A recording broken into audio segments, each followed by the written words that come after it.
He's a speaker and author with a sense of humor, of course. He's a past president of the National Speakers Association. And in 2008, he founded Together We Can Change the World. It's a nonprofit organization serving less fortunate children and women in Southeast Asia. For the past 30 years, he has been traveling around the globe sharing practical ideas on employee engagement, customer experience, and creating a happier, healthier workplace. He's also the author of 5 books and has co-authored a lot more. Add more celebration to your work, meetings, and life as he presents his book, Celebrate the Secret to Winning in the New Normal, the New Abnormal. Ladies and gentlemen, our esteemed resource person, our idol, Mr. Scott Friedman in the house. Welcome to the show. Yay! Finally! Finally! Can you I already give a like short this message interview. to your Filipino fans? Hey, Give a short Filipino. message. Well, during the lockdown, I was on my way to the Philippines, actually. Oh. I had some programs to do, and some live programs in Cebu and Manila. And unfortunately, I didn't make it, so I'm longing to come back. So hopefully in November, I will be back live in the Philippines. So, Wow. Wow. We will look forward to that, probably do a live show. okay. Where is your first stop here in the Philippines? Where is it Manila. going to be? Manila! Yes! Uh-huh. Hopefully we can meet you here. All right. Yeah. Make it happen. All right. So, Ryan, would you like to start the ball rolling? Okay. Celebrate life. What an exciting concept. It's something that is so much related to one of the things that we're espousing in the organization, like appreciative inquiry. So tell us more, Scott, of how did it all start? But should we start with my way back when or just the celebrate piece of it? Let's go back a ways. Yeah. I'll start. I'll make that part real quick. 1985. Don't do the math. I was president of a sales organization called Sales Professionals. Every Tuesday we'd have a motivational speaker, and I would start the meeting with a little poem and clever little sayings. And we had the founder of the National Speakers Association, Cabot Robert, and he told me I had a unique style and I should be a professional speaker. And at the time, I didn't realize he said that to everybody. By the time I figured it out, it was too late. I quit my business in the printing business as a sales and marketing professional, and started my professional speaking career at 25 years old. So quite young. Yeah, so I've been it's been a lovely 35-year journey. Been coming over to Asia for the last 20 years, but the Celebrate thing started about 8-9 years ago. And the last 2 books I've written is called Celebrate: Lessons Learned from the World's Most Admired Organizations, which I know Giselle, you guys have a copy of, and yes, and then I'll be happy to send you the other. That's it. And then I followed it up with a book called A Celebration a Day: 365 Ways to a Happier, Healthier Workplace. Wow. Okay, good. Yeah, so we did research and interview surveys in 35 different countries to find out how organizations engage employees, create a better customer interaction, and how to create a healthier, happier, healthier workplace. And then we found that in our research, with all the research that we did, we put it into 3 buckets that really help create that engagement, employee and customer connection. And those 3 things are gratitude, play, and surprise.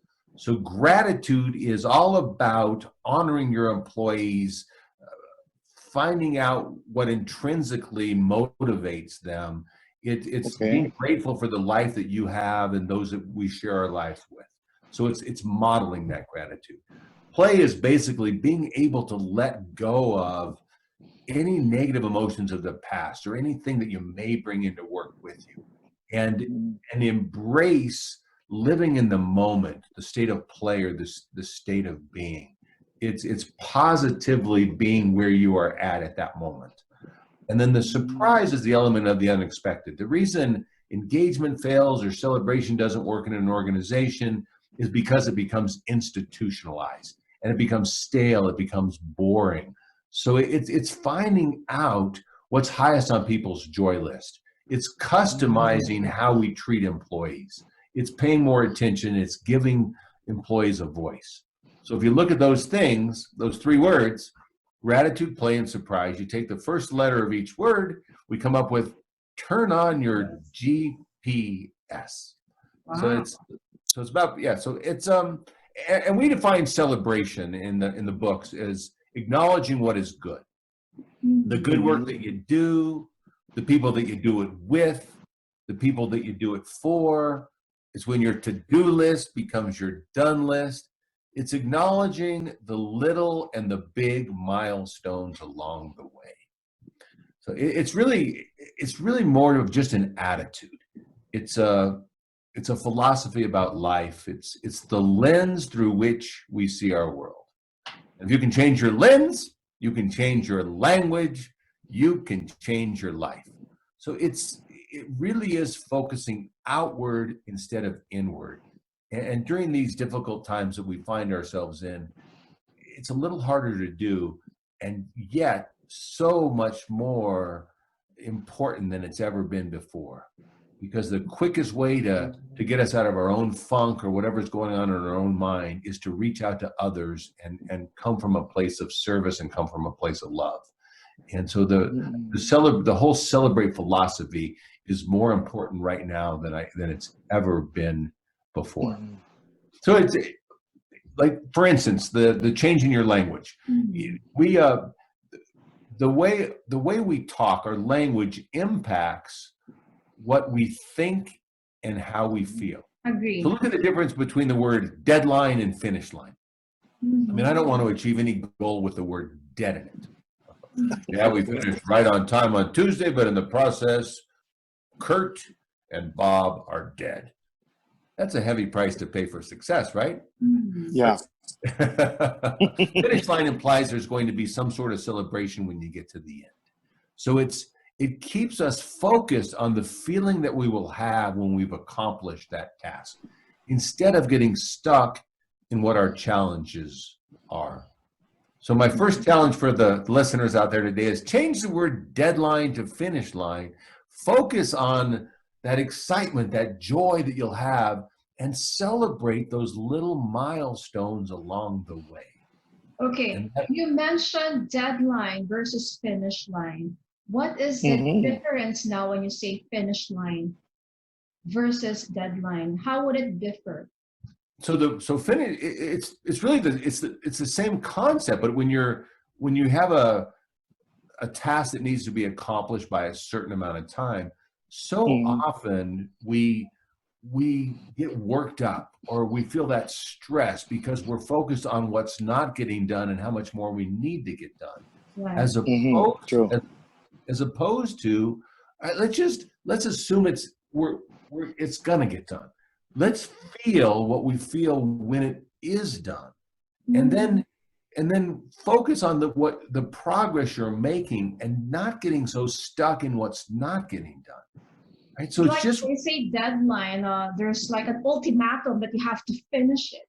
It's like a responsibility that you have to fulfill. Whereas when you say finish line, it's like you are in a sport or in a contest wherein you're empowered to do something, right? I think that's the concept. That's the difference of, for me, that's how I perceive the celebrate thing of positivity between the deadline and the finish line. Is that correct? As long as it makes you more positive to achieve and you feel good about it, perfect. Okay.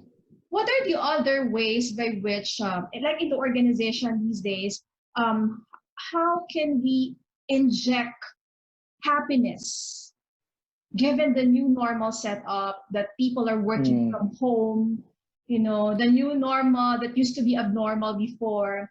How can we inject happiness that some people work alone at home and they are not used to it?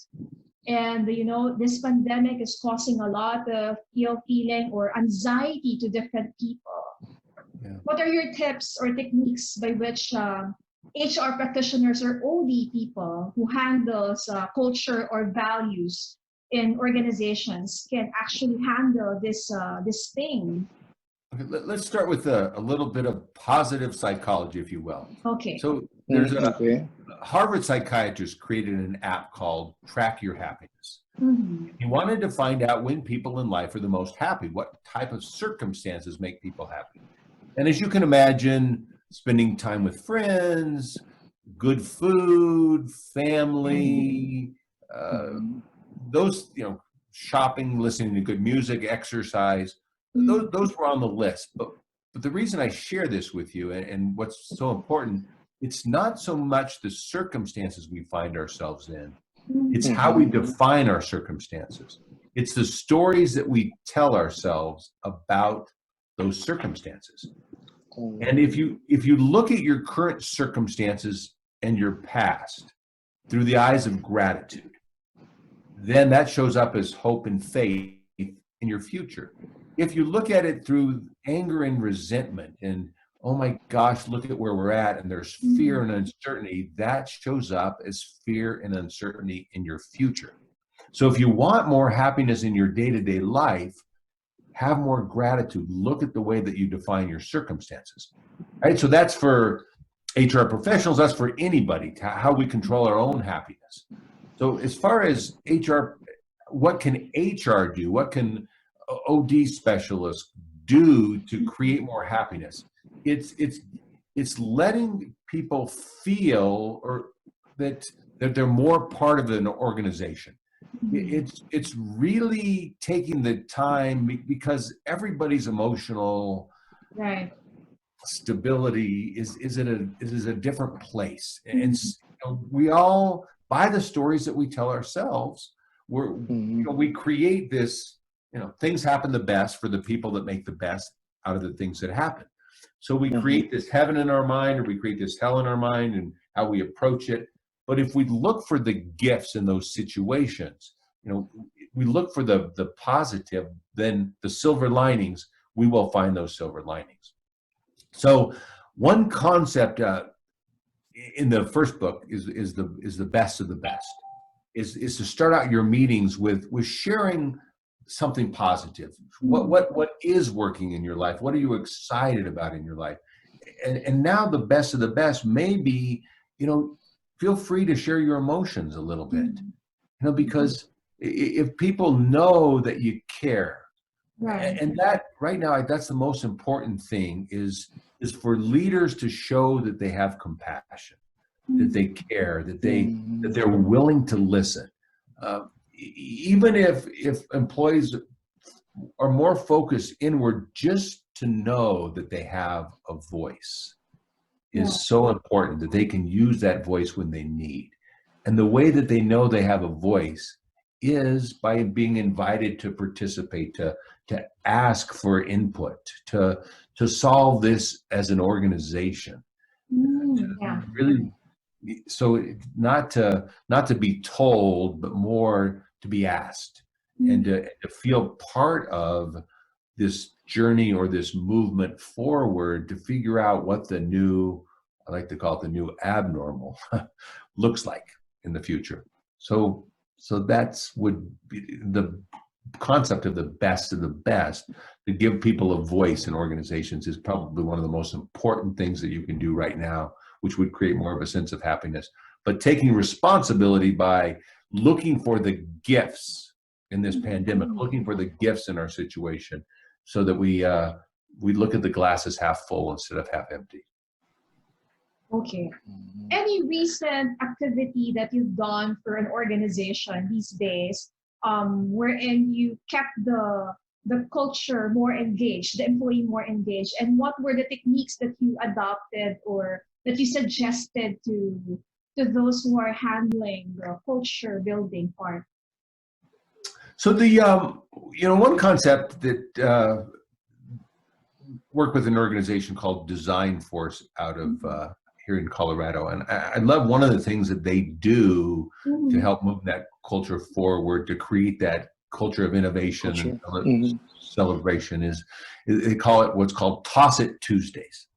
And so the organization provides a few heads of lettuce, basically, or some mixed greens, and then salad dressings. And everybody brings in their favorite toppings for their salad. So they have a big salad buffet, basically, and you put whatever you want on your salad. And then they know that since the last Tuesday, since they've met, they're going to have to come up with some way to add value either to the employee experience or the customer experience, right? So whether it's how you interact with your favorite brand, whether it's something you see in a movie, whether it's you went out to a restaurant and that you learned something new, but just imagine that during this meal that you've had 1 week to think of just one idea so that you're more aware of your surroundings for that week. Then that you're going to have an opportunity to exercise your voice and to make a positive suggestion about how we can create a better employee journey or a better customer journey. So that way, it involves everybody. Everybody feels like they're a part. They get to contribute to the meal in whatever way, and it's an easy way. You don't have to make a whole dish. You just basically bring in you like avocados, you bring in a couple avocados. You slice them up. It doesn't take a lot of time. So that gives people a sense of ownership, a sense of teamwork, and it's amazing the ideas that you can come up with when your employees, your team, know that they're valued and that their ideas will be heard, and in some cases implemented when they're obviously good ideas, but it does create a sense of team, and that's so important at this difficult time. It's one idea. Okay. You've been to the Philippines, right? For a lot of times. Yes. Many times. It's like a second home. Yeah. Actually, we've been fortunate to attend one of your sessions before and to buy your book as well. Now, what are the unique practices? Yeah, you're welcome. What are unique practices that you've observed in the Philippines that you can compare in the US, where you are now? And how do you think each country can benchmark with each other? Like, what are the best practices that probably we can adopt here in terms of culture of engagement or celebrate life or positivity? And then likewise, what are the culture that we are doing here that you Americans like you can learn from? Well, that would be interesting. I think the place to start with that question is, as I mentioned when I was talking about the GPS and the surprise piece of it, it's got to be a little bit more customizable, more personal. So it's not necessarily what may work in the state or what companies in the States are doing, what companies in the Philippines may be doing. It's the culture of an organization and what fits and what makes sense. So some of my ideas may seem crazy in Singapore, and then if I present an idea, I say, okay, consider the context, maybe you can adapt this idea or whatever. So what fits for this particular organization? But what I love about the Philippines, and when I speak there, that the whole so many fans here. Thank you. The experience economy that you can get. I will add a little bit of song and dance to my program in the Philippines. And so your most memorable experience that you would like to benchmark in the Philippines, I mean. Well, just I have this thing near the end of my programs, which in some places I use, some places in the Middle East I wouldn't do. Any Muslim countries I wouldn't do, because it's just, you may offend some people in the audience. Right. But it's just get up and dance, and to really create your own celebration dance, and to to honor, basically it's honoring your own voice, and that, you know, work can be fun. And so we can just stretch it a little bit further in the Philippines, because people have that spirit for life that I love. And that's one of the reasons I really do enjoy speaking the Philippines, is because of that. So Okay. So- I was supposed to ask you for a demo of that dance you did. Kill me when you get here by November. So I won't. then I'll have a chance to practice it a little bit. Ryan, would you like to ask anything? So imagine, remember, he was discussing about the GPS. Yes. If only we'll be able to embed it in the culture, where do you think can we start with it? Considering that it's a new normal where people are working from homes and there will be less interaction, how can we more or less do it, especially under these circumstances? So a couple ideas on the GPS. So it starts with gratitude. So Yes. it's what we're chatting about a little. I mean, I think that your future well-being, our future well-being, really depends on how we practice gratitude. So it needs to come from our heart and not our head. So that's where it starts. But one of the things I share in my programs that plants an anchor in people's minds of you know, how do you create for you and your organization this GPS mentality, if you will. And so the universal sign for play is the old, as we call it, say in America, is the old hang loose. In Hawaiian, this means shaka, which means I take care of you, you take care of me. Live your life with a little bit more gratitude. Live in the moment. Honor people with what's highest on their joy list. So then I'm going to ask you a question, and your answer is GPS, like you really mean it. All right. Too much stress? GPS. This is the interactive part of the program. Okay. Life's a mess. GPS. COVID. Duress. Everybody? GPS. So it's really it starts with the mentality that, okay, when I have challenges, when I feel fear, when I'm scared, when I'm uncertain, you can turn on your GPS. So how can organizations do that with remote workers? You know, so when we're at home, it starts with the best of the best practice. Allow people to share. To start off your meetings with a little celebration. What are people proud of? What have you been accomplishing? You know, what's happening at home? Okay, I'll give you 1 minute. Go find something in your house that's indicative to your lifestyle. Go find something in your freezer that you're going to cook for dinner in the next couple of days, and how that applies to, I mean, you know, shake it up a little bit. Have some fun. Right. Go to there's a site called wheelofnames.com, and then you put everybody's name in on the call. You spin the wheel. You give out a little gift. Or you can send, there's companies in the US I've heard of that have sent survival kits, like a few masks, hand sanitizer, some snacks to their employees. You send them you have print up T-shirts with the name of your with the name of your slogan for the team, and you all wear your team T-shirts. Or if you have a favorite favorite football team, soccer team, we would say in the U.S., that you wear that, and so you can create some camaraderie that way. So you look for ways to bring inclusive ideas to bring the team together. You know, maybe you make your favorite dish ahead of time, and then you eat it, and then you explain why it's your favorite dish, or but it's ways to bring people together and to honor them as much as you can. That helps remote workers feel like they're part of something larger than themselves.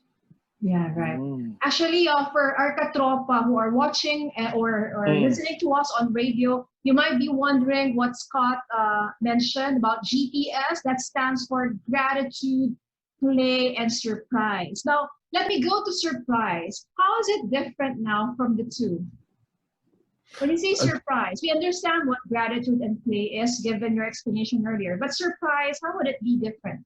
So really the key to surprise is the element of the unexpected. It's to catch people doing something good and reward them in a creative way. So it's paying more. So if you find out that, you know, somebody has give me a favorite candy in the Philippines. What's Toblerone. Yeah. Over, yeah. Okay, so You remember it. They're cookies and cream Toblerone, one of my favorites. So you find out that that's their, you know, that's their heaven is cookies and cream Toblerone, that one little thing. So all of a sudden, you know, you're in their office and I'll remember that. When he comes over, cookies and cream Toblerone. Yeah, you hide that in their office so that they're going to find it one day. Or, you know, they've done something good. They finish a report. What do they get? Cookies and cream Toblerone. So you do a little research on, you know, you just pay attention to certain habits, and it's amazing the difference that you feel when they're like, wow, how did they know that about me? I spoke in Colombo, Sri Lanka, and I was staying at the Taj Samadra Hotel. And I check into my hotel room, and on my bedside table, there was a photo frame, and inside a photo of me and 8 kids we built a home. When I say we, together we can change the world, in a place called Luang Prabang, Thailand, which is halfway between Chiang Mai and Chiang Rai, pretty close to the Myanmar border.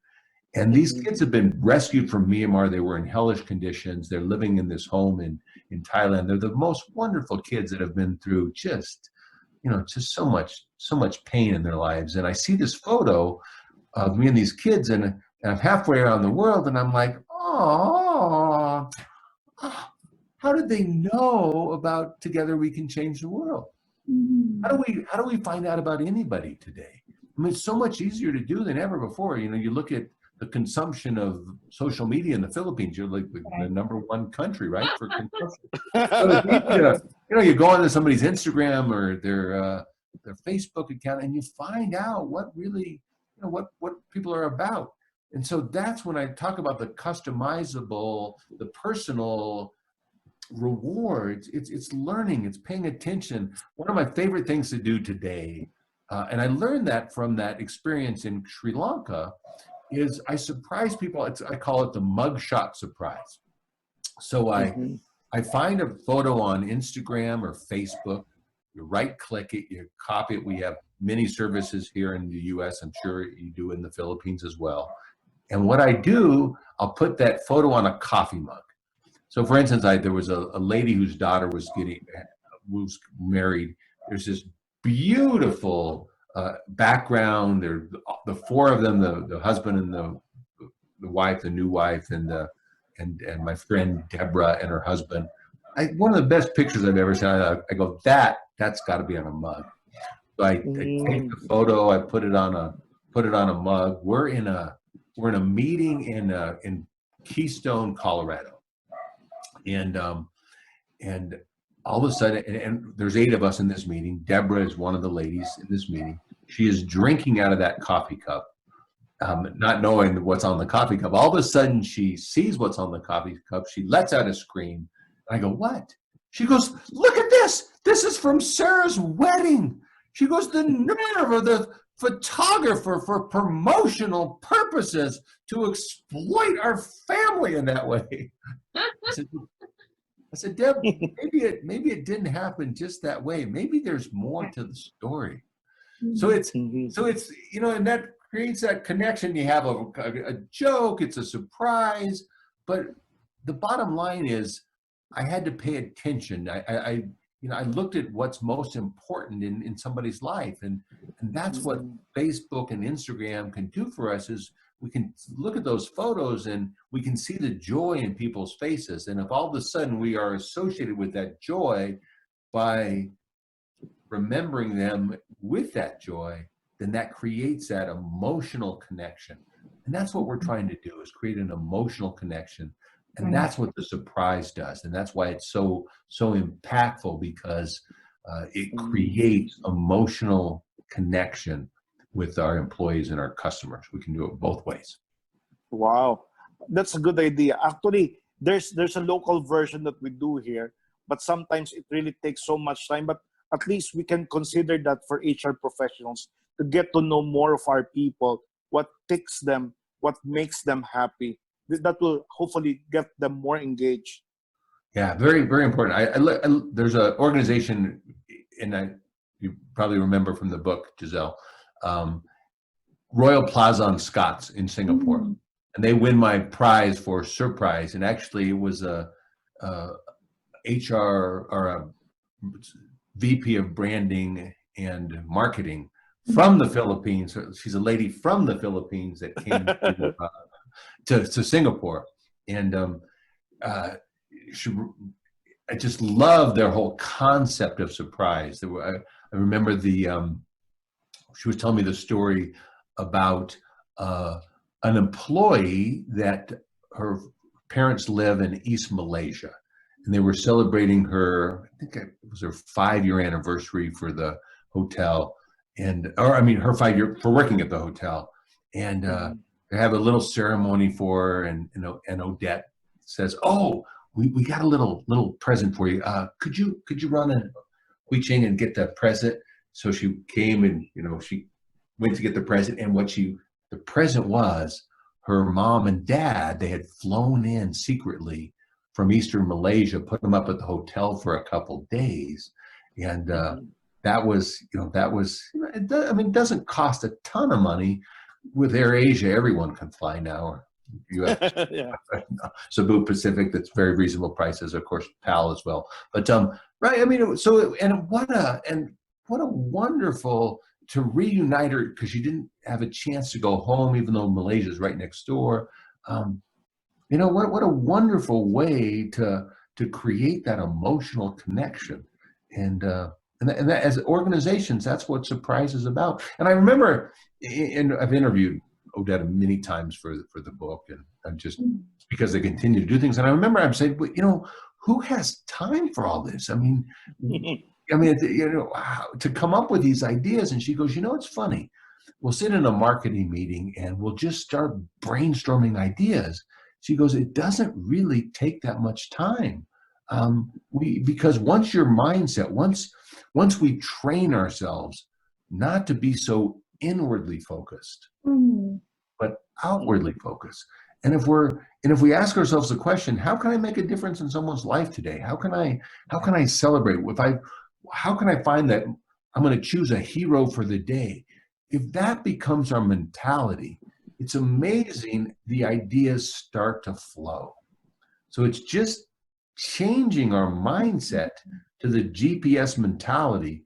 And that's why I think the surprise is the most fun aspect of the GPS. And it creates the most emotional connection. Mm-hmm.